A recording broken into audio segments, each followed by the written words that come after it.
Hello and welcome back to Empowering She. I'm Rochelle and welcome to a place where knowledge is power and women inspire, uplift, and teach each other. This is episode 6 and it's Saturday, so you guys know what that means. I have Shenee Johnson here in the studio and she is here to answer some of you guys' questions. I am so happy to have her here with us. If you guys can remember, the topic this week include bullying in the entrepreneurial world and the book Girl Code, Unlocking the Secrets to Success, Sanity, and Happiness for the Female Entrepreneur by Cara Alwill-Liba. I want to say thank you to all the new members of the book club. You guys are really loving the book selection, and I've been getting some great advice. This week in all, it's just been an awesome week, and I've been getting some great feedback. I want to tell you guys thank you. To my She Reads book club, as I mentioned, you've been reading the book Girl Code by Cara Alwill-Liba, and by now you should be close to finish with the book. You should at least be somewhere between chapters 7 and 9, so you should know all about how to shake off haters, copycats, how to never give up on your dreams, and looking for the positive outcomes in your business. Cara does an excellent job at addressing this issue that I have, had to deal with before also, and that is the common issue of copycatting. And in this book, Cara explains how copycatting is just basically someone admiring what you do and still haven't found their own sense of individuality. And the person may just really look up to you. And I want to share my experience. I actually have a friend just like Cara's friend, and that admired everything I did. And they even went to the extent of using my slogan. And I know that sounds crazy. I know you're probably wondering, why am I not more upset about this than I sound? But I'm not. And the reason why I'm not is because I did the same thing that Cara did. I reached out and helped that friend. And after I explained to her that authenticity and originality wins a crowd versus being like anyone else, and I helped her with finding her own originality, she did eventually change her slogan and eventually changed her entire online presence. And overall, she got her own, what we like to call swag. I believe Cara did an excellent job at explaining her scenario and giving tips on how to handle a situation like that. She also does a great job in the 6th chapter explaining how you have to put things that you like to do sometimes to the side for your business. And I know it may seem selfish, but it's very necessary that you stay encouraged and consistent in your business. It does not work itself. And I know we talk a lot about manifestation, but things just don't happen for you just because you think it. You also have to do the work. No time for playing around and hanging with Jill and Jasmine, because you have work to be done. And those newsletters don't get sent out by themselves. Your updates to your blog or website is not publishing itself either.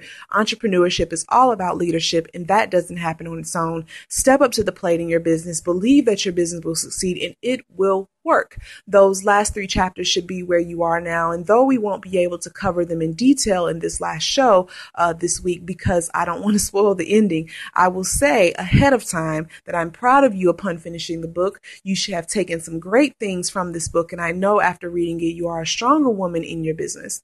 Our topic this week is bullying. And while I have expressed what it is and how to handle bullying and also shared my story on it, sometimes 2 brains on an issue are better than one. So I have Shenee Johnson here with me right now, and everyone is eager to hear what she has to say. Shenee, hey girl, how was your week?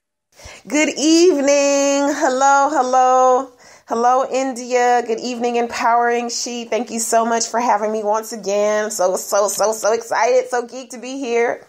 I have been having a really awesome week. I've been checking in with the show. It's been sounding amazing. It's great. I'm pumped. I'm inspired. I'm uplifted. I feel educated, more educated. It's an amazing show you have, India. Thank you so much. Only thing I'm not caring too much for is getting a little colder in Atlanta, and me and the cold have a hate relationship. And so I'm trying to work it out, trying my best. That's the only downfall about the week. It's the fall is definitely here. Definitely here. That's awesome. And I know you're aware that this week we're talking about bullying. Have you ever experienced bullying in your career? Okay, yes, I have been bullied before. Actually, it has not been from a coworker or any colleague, but I have been bullied by a boss before. And so it's actually the first position that I had when I came here to Atlanta. And for me, it was being overworked. It was being belittled at meetings, discouraged during my meetings in front of other colleagues and coworkers. It was probably my worst work experience ever. took me an hour drive to get there, and I was working close to 60 hours a week. I was losing weight. I was stressed. I was on call. It was the worst experience ever. And so I felt like I was being bullied because that was not explained to me in the interview process. It was, you have a few extra hours here or there. You know, there's a lot of work that goes into it. But then once I got into the position, it was a salary position. It was a small business owned company. And I definitely was being bullied to go above and beyond and past my sanity and mental capacity. And so I had a opportunity where I actually sat the boss down and had a meeting with him and discussed some of my concerns about my treatment there, and also brought to the table a lot of great ideas I felt for the company and how they can do better and how they can improve and make more money, you know, really, really benefiting the company. And it was as if that talk went one ear and out the other.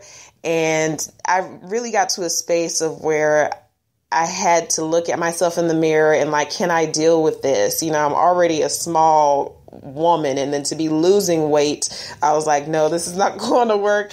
And so I had to, sometimes in life, you'll find you can try, work, but you have to look out for your self-care, your sanity, and what is really best for your life. So I got to a space that was the longest 7 months of my life, but I finally left, and I thank God for it. Definitely. Wow. And I've told you guys my story on it. Bullying is very real, as I mentioned a gazillion times before. I really could speak on that subject all evening long, but I want to get to those these feedback questions I have back for Shenee. And they are, were so awesome this week. So first, I have a question from Taylor Mancuso on Facebook. She says, I work for an MLM and my upline is always nagging me about sales being so low. I am doing the best that I can, but whenever I make any accomplishment, she makes it seem like it's not valuable enough. Should I leave the company? So Taylor, hello, Taylor. I'm sad to hear that you're not feeling valued from your boss, and you want to increase your sales, and that really, they're not appreciating even the progression of your sales, even though it's not the main goal that boss is looking for. So there's a few tips that I have for you. First, I want you to look yourself in the mirror and decide, do you appreciate your work? Do you love your work? Are you passionate about what you're doing? And I know sales can be a sticky situation for some people, but do you feel like the product or the service that you're offering is of value to the world, is of value to your consumers? Are you excited about offering this to them? And so really looking at yourself, because you cannot expect the appreciation from others or your boss if you're not really feeling like you're appreciating it yourself. So looking at that and really evaluating that and asking yourself some questions about that. And another tip that you can do is giving yourself your own pat on the back. So giving yourself your own rewards for your progression. And so it is hard to start out with something and you have this big goal in mind. Maybe it can be overwhelming. And so you do have to push yourself and encourage yourself along. So I'm all about, what's cheap. I don't want you to spend a whole bunch of money for your rewards. It could be things that you would not typically do throughout your week or throughout your day. Setting that goal for yourself on the beginning Monday, making 2 more sales than you did the previous week, and rewarding yourself for that. And if it was not 2 more sales, if it was an improvement from the last week, rewarding yourself. So if it's anything small, like going out with a girlfriend to the movies, pampering yourself, getting your toes done, something small that you can do for yourself that's definitely above and outside the norm. And another tip I have for you, Taylor, is setting up a meeting with your boss. Okay, so I am all about being transparent, definitely explaining to people what it is and what it isn't, and just explaining to them about how you recognize and understand that there's a certain number that you need to work for yourselves and that you are doing the best in your capacity to improve yourself every week.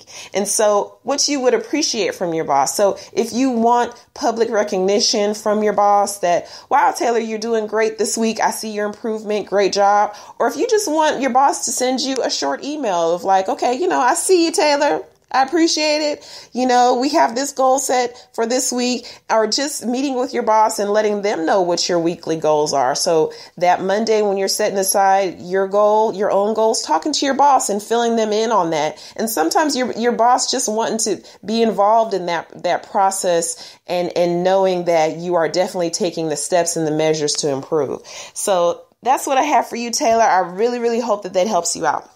Great advice, Shenee. I can totally agree. We have another question from Eliza Byers on Twitter. She says, I have always been a very quiet person. I am also very shy as well. Any ideas on how I can come out of my shell?